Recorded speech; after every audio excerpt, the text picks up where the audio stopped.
सुप्रभात। आज का हमारा विषय है हरियाणवी भाषा का उद्भव और विकास।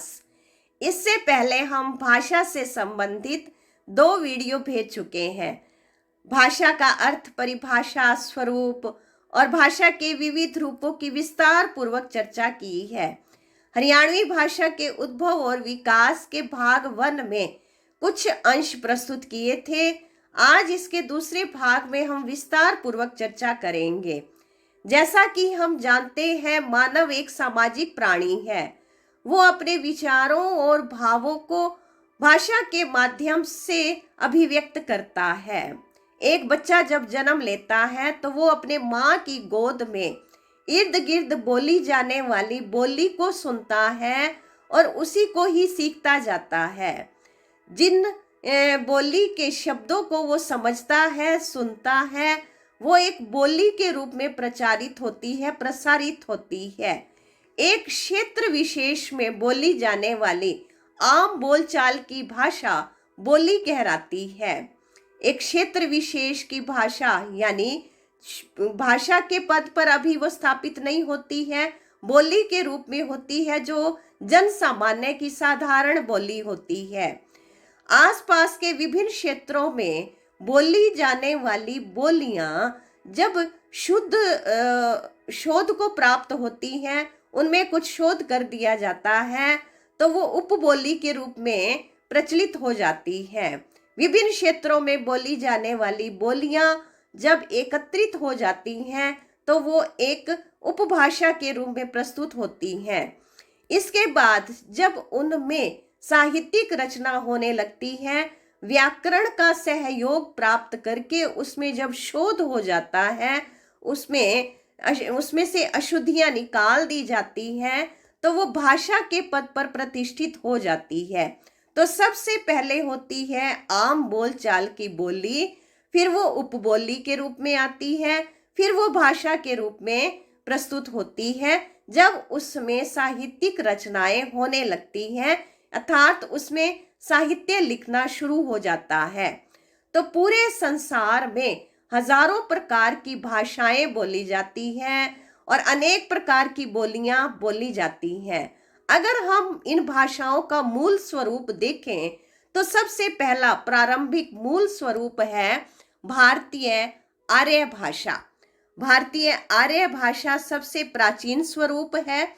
उससे वैदिक संस्कृत और लौकिक संस्कृत का विकास हुआ। वैदिक संस्कृत में वेद लिखे गए और लौकिक संस्कृत में पाली, प्राकृत और अपभ्रंशों का प्रसार हुआ है। संस्कृत से प्राकृतों का, प्राकृतों का, प्राकृतों से अपभ्रंशों का, अपभ्रंशों से आधुनिक भारतीय भाषाओं का विस्तार हुआ, विकास हुआ। तो बहुत सारी भाषाएं फिर प्रचलित हुई हैं।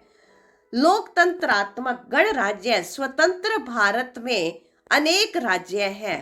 उन्हीं राज्यों में से हरियाणा राज्य का महत्वपूर्ण स्थान है। हरियाणा के नामकरण के संबंध में इतिहासकारों और विद्वानों के अलग अलग मत हैं। हरियाणा हिंदी भाषी राज्य के राजनीतिक रूप में 1 नवंबर सन 1966 में अस्तित्व में आया। हरियाणवी शब्द हरियाणा प्रदेश के निवासियों और उनके द्वारा प्रयोग की जाने वाली भाषा के लिए प्रयोग किया जाता है। हरियाणा प्रदेश के जो सामान्य जनता है, लोग हैं, निवासी हैं, उनको हरियाणवी कहा जाता है और वो जिस बोली का प्रयोग करते थे उसको हरियाणवी कहा जाता था। अब वो बोली के रूप में आज भाषा के रूप में सम्मान प्राप्त कर रही है, क्योंकि अब हरियाणवी बोली में शोध हुआ और उसमें साहित्य की रचना होने लगी। अब वो हरियाणवी भाषा के पद पर प्रतिष्ठित है। इस शब्द की उत्पत्ति हरियाणा शब्द के साथ वी प्रत्यय लगने से हुई है। हरियाणवी भाषा हरियाणा के जन सामान्य की भाषा है। हरियाणवी भाषा का विकास हिंदी के इतिहास व विकास से अभिन्न रूप से जुड़ा हुआ है। यानी कि हिंदी का विकास हरियाणवी भाषा के विकास से भी हुआ है और हरियाणवी भाषा का विकास हिंदी भाषा के विकास से जुड़ा हुआ है। हिंदी के विकास में हरियाणवी का ऐतिहासिक और महत्वपूर्ण योगदान है, यानी कि ये दोनों एक दूसरे के सहयोगी रहे हैं। तो हरियाणवी भाषा के उद्भव और विकास की अगर हम चर्चा करें तो हमें प्राचीन काल पर जाना होगा। प्राचीन काल में देश में संस्कृत भाषा की सुरसुरी प्रवाह महान थी, क्योंकि ये देवताओं की भाषा कही जाती है। तो सुर अर्थात देवता, सुरी अर्थात सरिता, देवताओं की जो प्रवाहमान नदी है, तो इसलिए इसको देवताओं की भाषा कहा जाता है। अब वही संस्कृत भाषा, वैदिक संस्कृत में वेद लिखे गए, लौकिक संस्कृत को फिर 3 भागों में परिवर्तित हुआ देखते हैं, पाली, प्राकृत और अपभ्रंश। हरियाणवी तक ये फिर बाद में कैसे पहुंची है? डॉक्टर नागेंद्र लिखते हैं कि हरियाणवी एक लोक भाषा है। हरियाणवी भाषा आज तक हजारों वर्ष की यात्रा तय कर चुकी है, और उस लंबे सफर में कौन कौन से पड़ाव आए हैं, अब हम उन पर नजर डालते हैं। सबसे पहले है आर्य भाषा, मूल भाषा, प्रारंभिक भाषा के रूप में। उससे 2 भाषाएं आई हैं, वैदिक संस्कृत और लौकिक संस्कृत है। तो ये संस्कृत ही, तो फिर लौकिक संस्कृत से पाली, प्राकृत और अपभ्रंश परिवर्तित रूप में सामने आई है। पाली भाषा में बौद्ध साहित्य लिखा गया, प्राकृत भाषा में जैन साहित्य और अपभ्रंश में सिद्ध और नाथ साहित्य लिखा गया है। अपभ्रंश फिर विस्तारित किस प्रकार से हुई है? अपभ्रंश शोरसैनी हिंदी, मागधी, अर्धमागधी, महाराष्ट्री और पैशाची के रूप में प्रचलित हुई। अब ये शोरसैनी हिंदी 5 उपभाषाओं को प्रकट करती है। तो ये 5 भाषाएं हैं, शोरसैनी हिंदी, मागधी, अर्धमागधी, महाराष्ट्री और पैशाची। अब आगे है ये 5 उपभाषाएं, पश्चिमी हिंदी, पूर्वी हिंदी, राजस्थानी, पहाड़ी और बिहारी। अब इसके बाद पश्चिमी हिंदी की ये 5 बोलियां हैं। उसमें है ब्रज, खड़ी बोली, हरियाणवी, कन्नौजी और बुंदेली। अब हरियाणवी एक बोली है, ये बोली है इस पश्चिमी हिंदी उपभाषा की। आगे अगर हम देखें, अगर हम इसके एक तरह से श्रृंखला को देखते हैं, तो हमारे समक्ष एक चित्र प्रस्तुत होता है कि आर्य भाषा से निकली वैदिक संस्कृत और लौकिक संस्कृत, लौकिक संस्कृत से पाली, प्राकृत, अपभ्रंश, अपभ्रंश से शोरसैनी हिंदी, शोरसैनी हिंदी से पश्चिमी हिंदी, पश्चिमी हिंदी से हरियाणवी, और विशेष रूप से संस्कृत से अपभ्रंश, अपभ्रंश से शोरसैनी, शोरसैनी से पश्चिमी हिंदी, पश्चिमी हिंदी से हरियाणवी। और अगर हम अब इसके विकास की बात करें तो संस्कृत और हरियाणवी का आपस में घनिष्ठ संबंध है, जिसमें जो वेद और पुराणों में हमें दिखाई देती है। पाली और हरियाणवी का जो संबंध है वो बौद्ध साहित्य में दिखाई देता है। प्राकृत और हरियाणवी का संबंध जैन साहित्य में है।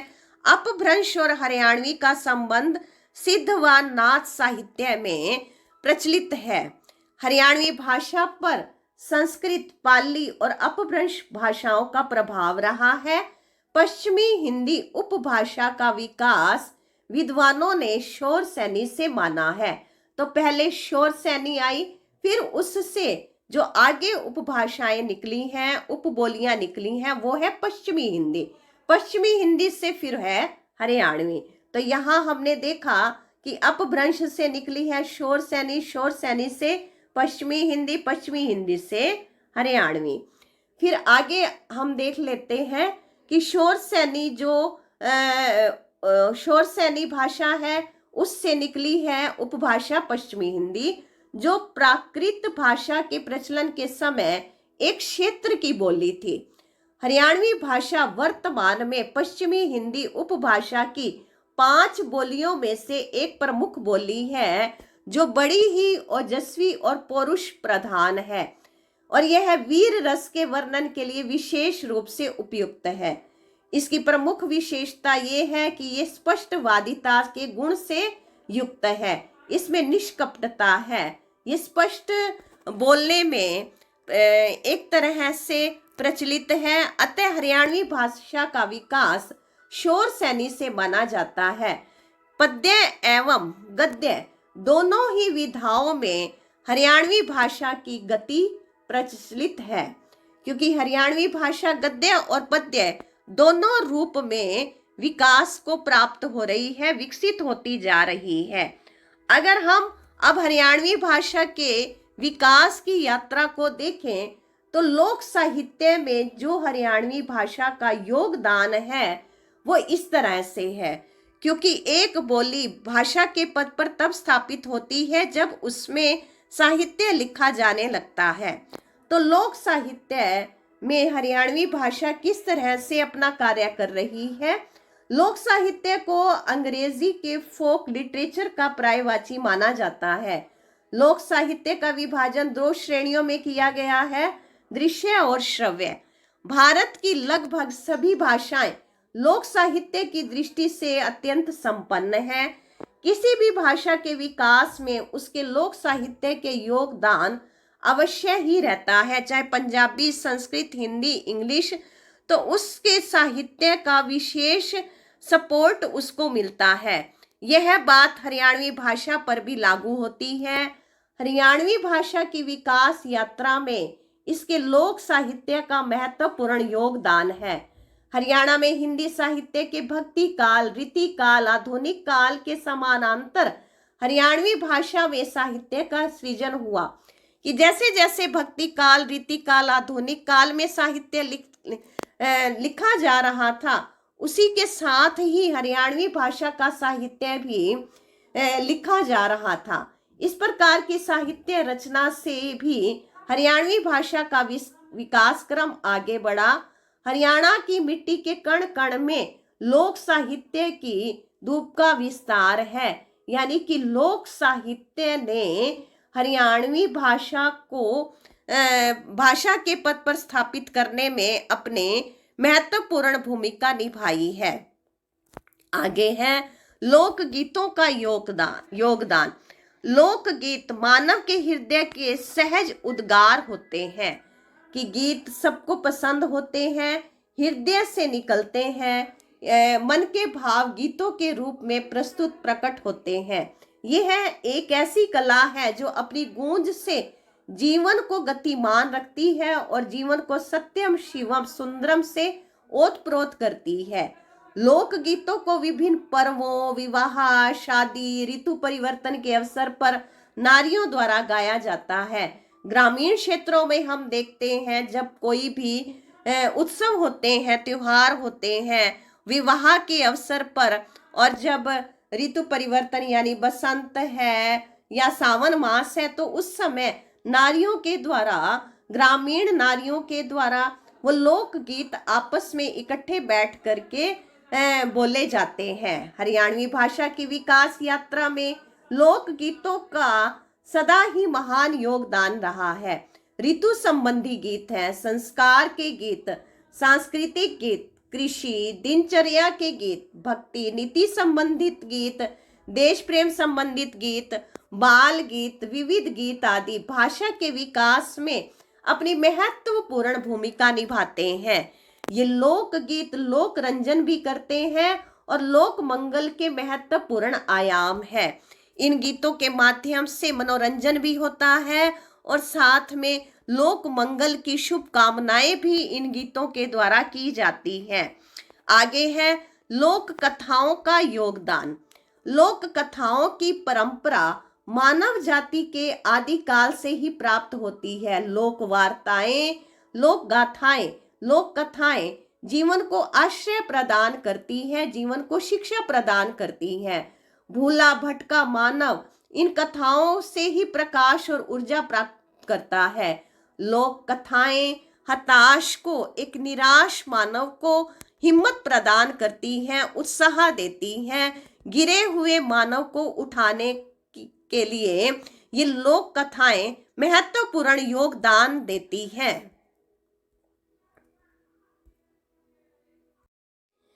जब एक मानव अपने जीवन पथ में लड़खड़ा जाता है, रास्ता भटक जाता है, अपने मार्ग से पथ भ्रष्ट हो जाता है, तो ये लोक कथाएं उसे आश्रय देती हैं, डूबते हुए को पार करती हैं, अर्थात उसके लिए मार्गदर्शन बन जाती हैं। इन कथाओं का उद्देश्य मनोरंजन करना तो है ही, साथ ही साथ शिक्षा देना और उपदेश देना भी होता है। क्योंकि कई बार एक पथ भ्रष्ट हुआ मानव, जब उसे कोई रास्ता नहीं समझ में आता है, तो इन लोक कथाओं के आधार पर उसे मार्गदर्शन मिल जाता है। हरियाणवी लोक कथाओं में परियों की कथाएं, देवों से देवताओं से जुड़ी हुई कथाएं, साहस और पराक्रम की कथाएं, कौशल पूर्ण कथाएं, जादू कथाएं, व्रत कथाएं आदि प्रमुख रूप से सुनी और सुनाई जाती हैं। हरियाणवी लोक कथाओं की भाषा सरल और स्वाभाविक है, जिसमें शब्दों का आडंबर या पांडित्य प्रदर्शन, यानी उसमें विशेषता दिखाने के लिए शब्दों का प्रयोग नहीं किया जाता है।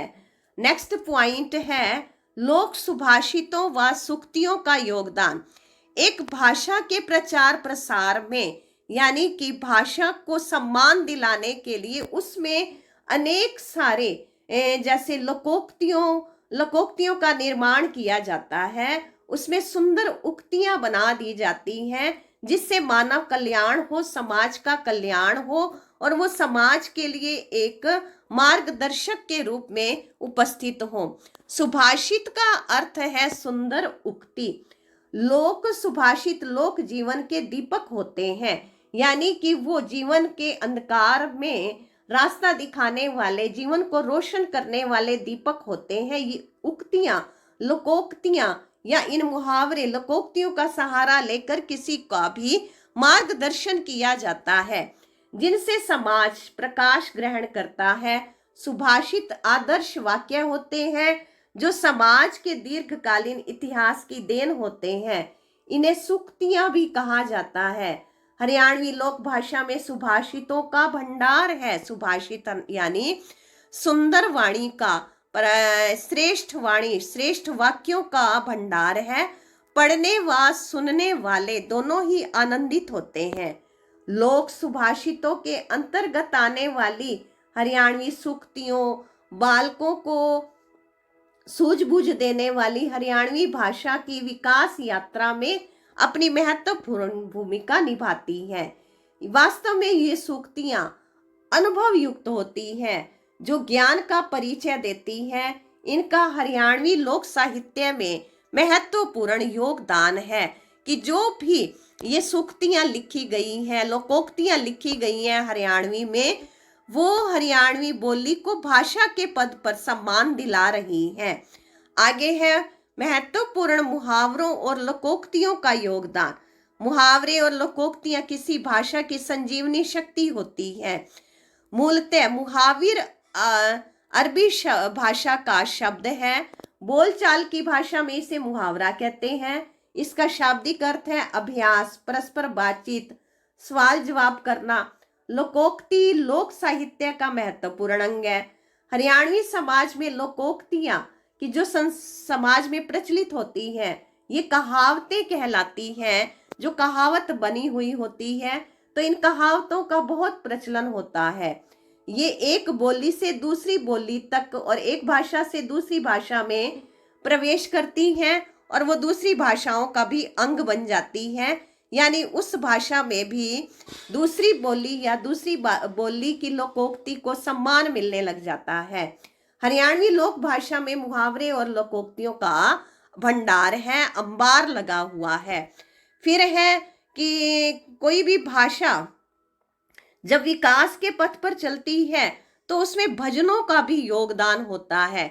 हमने देखा सुभाषित वाक्यों का योगदान रहा, लोकोक्तियों का योगदान रहा, गीतों का योगदान रहा है, और वहीं भजनों का भी योगदान है। तो इसी तरह से किसी भी बोली को जब भाषा का रूप प्राप्त हो रहा होता है, तो उसमें भजनों की जो अहम भूमिका है वो भी किस तरह से रहते हैं, वो हरियाणवी भजनों में भी, हरियाणवी भजनों का भी हरियाणवी भाषा के लिए विशेष योगदान रहा है। हरियाणवी भाषा के विकास में हरियाणवी भजन महत्वपूर्ण भूमिका निभा रहे हैं। हरियाणा मूलतः धर्म में विश्वास रखने वाला राज्य है। झज्जर जिले में जन्मे पंडित बस्ती राम को हरियाणवी भक्ति साहित्य में तुलसीदास कहा जाता है। शंकर दास, मान सिंह आदि भजन गायकों ने अपने भजन साहित्य द्वारा हरियाणवी भाषा को आगे बढ़ाया है। आज भी विभिन्न धार्मिक अनुष्ठानों के अवसर पर हरियाणवी भजनों की गूंज सुनाई पड़ती है। तो हरियाणा के लोक कवि ब्रह्मानंद सरस्वती के विचार दर्शनीय है। मात पिता और गुरु, इन तीनों से विद्या शुरू, इन तीनों को जो फटकारे वे फिरते हैं मारे मारे। तो बहुत सारे भजन, आज तो बहुत सारे वर्तमान समय में आधुनिक साहित्य के रूप में भी अगर हम देखें तो वहाँ भी भजनों का, गीतों का बहुत विस्तार प्रसार हो रहा है। और हरियाणवी भाषा के तो बहुत सारे गीत और जो लोगों को बहुत पसंद भी आते हैं, जो पर्वों पर, विवाह शादियों पर भी मनोरंजन के लिए भी प्रस्तुत किए जाते हैं। हरियाणवी गीतों के माध्यम से हरियाणा के निवासियों का बहुत मनोरंजन होता है। आजकल हम देखते हैं अनेक पर्वों और शादियों पर जब हरियाणवी संगीत बजता है तो उसमें नृत्य करने के लिए कोई भी भाषा के व्यक्ति के पांव थिरकने लगते हैं और वो उसकी संगीत की लय में मचलने लगता है। तो आगे है हरियाणवी सांग परंपरा का योगदान। सांग अर्थात स्वांग का तद्भव रूप है, जिसका अर्थ है भेष भरना, रूप भरना या नकल करना। जैसे हम देखते हैं कि कई लोग घूमते होते हैं, बाजारों में भी घूमते हैं, जैसे कोई हनुमान का रूप बना करके इधर उधर घूमते हैं, तो भेष बना करके वो सबके पास जाते हैं, नकल है। दूसरे के रूप को धारण करने के लिए जो वेश धारण किया जाता है उसे स्वांग कहते हैं। इन स्वांगों के अनुकरण में मूल की प्रतिछाया रहती है। मूल की प्रतिछाया मतलब जिसकी नकल की जा रही होती है उसका उसी की ही अभिव्यक्ति हो रही होती है, उसी के स्टाइल से, उसकी ड्रेस के रूप में, या उसके बोल, या उसका जो व्यक्तित्व है उसको प्रदर्शित किया जाता है। इसमें समाज की अनुभूतियों, भावनाओं और प्रवृत्तियों की अभिव्यक्ति होती है। इसी सभी प्रकार के साहित्य के साथ हरियाणा में जो सांग परंपरा विकसित हुई, वस्तुतः उसी ने सर्वाधिक रूप से हरियाणवी भाषा का प्रचार किया है। सांग परंपरा ने हरियाणवी भाषा को भाषा के पद पर प्रतिष्ठित करने में अपनी अहम भूमिका निभाई है। पंडित दीपचंद ने सर्वप्रथम हरियाणवी सांग को उचित साहित्यिक रूप प्रदान किया। पंडित लक्ष्मीचंद ने तो अपने सांगों के माध्यम से हरियाणवी भाषा को हरियाणा से बाहर निकालते हुए भारत और विश्व स्तर पर पहचान दिलाई। हरियाणवी सांग यहाँ के लोक जीवन व लोक संस्कृति की पहचान कराता है। यानी कि सांग सबको इतने प्रिय लगने लगे कि यह केवल हरियाणा के निवासियों को ही पसंद नहीं आते, और अब ये तो पूरे भारत देश में और यहाँ तक कि विदेशों में भी अब ये सांग परंपरा का प्रचलन पहुंच चुका है। तो हरियाणवी संस्कृति की पहचान सांग के माध्यम से विस्तारित हुई है। आगे है हरियाणवी फिल्म, टीवी और रेडियो का योगदान। हरियाणवी भाषा के प्रसार, प्रचार, सम्मान के लिए हरियाणवी फिल्मों और टीवी के सीरियल्स में और रेडियो का क्या योगदान रहा है। परंपरागत दृश्य व श्रव्य माध्यमों में वैज्ञानिक आविष्कारों, सूचना व तकनीकी प्रौद्योगिकी के कारण क्रांतिकारी परिवर्तन हुए। सन 1966 ईस्वी में एक प्रदेश के रूप में हरियाणा के गठन के बाद हरियाणा में बहुत सी हरियाणवी फिल्में बनी, जैसे चंद्रावल, लीलो चमन, छैल गलियां जांगी, पनघट आदि फिल्मों ने हरियाणवी भाषा के विकास करने तथा भारत भर में इसे पहचान दिलाने में महत्वपूर्ण भूमिका निभाई। हरियाणा में आकाशवाणी केंद्र की स्थापना रोहतक में 9 मई सन 1976 में हुई। इस केंद्र से हरियाणा के लोक साहित्य और लोक संस्कृति का प्रसारण महत्वपूर्ण रूप में हुआ है। हरियाणा में 1 नवंबर 2002 से दूरदर्शन केंद्र के रूप में कार्यक्रम शुरू हुआ। दूरदर्शन का सबसे बड़ा गुण यह है कि वह श्रव्य भी है और दृश्य भी। इसमें सुना भी जाता है और देखा भी जाता है। दूरदर्शन से शिक्षा, खेल, मनोरंजन, राजनीतिक, धार्मिक, कृषि, मेले, त्योहारों आदि से संबंधित सभी कार्यक्रमों का प्रसारण किया जाता है। निश्चय ही यह हरियाणवी भाषा के विकास क्रम में एक मील का पत्थर है। दूरदर्शन रेडियो के माध्यम से शिक्षा से संबंधित, खेल से संबंधित, मनोरंजन के लिए नाटक है, नाटक भी सुनने देखने को मिलते हैं। राजनीतिक, धार्मिक कार्यक्रम, कृषि से संबंधित कोई भी मेले, पर्व, उत्सव, त्योहार हैं, उनसे संबंधित सभी कार्यक्रमों का प्रसारण किया जाता है और सीधा प्रसारण भी होता है। और बहुत सारे नाटक भी दूरदर्शन के द्वारा जो देखने को मिलते हैं, उससे कितने सारी जो हमारी हरियाणवी संस्कृति है उसके बारे में जानकारी प्राप्त होती है। तो इस तरह से फिल्म, टीवी, रेडियो का भी योगदान विशेषतः ही रहा है। निष्कर्ष के रूप में देखें तो हिंदी की अन्य बोलियों की अपेक्षा हरियाणवी बोली सबसे अधिक ओजपूर्ण प्रधान है, क्योंकि इस बोली में जोश है और यह एक तरह से वीर रस पैदा करने वाली है। इसलिए ओज प्रधान वीर गाथाओं का वर्णन यहाँ के लोक जीवन में प्रचलित है। हरियाणवी का गहराई से अध्ययन करने के पश्चात ये निष्कर्ष निकलता है कि इसका संबंध आधुनिक काल में भी वैदिक भाषा, संस्कृत, पाली, प्राकृत और अपभ्रंश के साथ स्पष्ट दिखाई पड़ता है। हरियाणवी लोक साहित्य के अंतर्गत आने वाले लोक गीतों, लोक कथाओं, लोक सुभाषितों, भजनों, सांगों, भक्ति साहित्य, रीति साहित्य और आधुनिक युग की कविताओं, नाटकों, उपन्यासों ने, कहानियों ने हरियाणवी भाषा के विकास को निरंतर गति प्रदान की है। तो इस प्रकार हमने देखा कि हरियाणवी भाषा के विकास में कितना महत्वपूर्ण योगदान रहा है इन सभी प्रक्रियाओं का। कथाएं, गीत, सुभाषित, मुहावरे, लोकोक्तियां, भजन, भक्ति साहित्य, रेडियो, फिल्म और ये सब भी हरियाणवी भाषा को भाषा के पद पर स्थापित करने में अपनी महत्वपूर्ण भूमिका निभा रहे हैं और आज भी इसके विकास में अपना महत्वपूर्ण योगदान दे रहे हैं। तो ये था हरियाणवी भाषा का उद्भव और विकास। आप सबका बहुत बहुत धन्यवाद।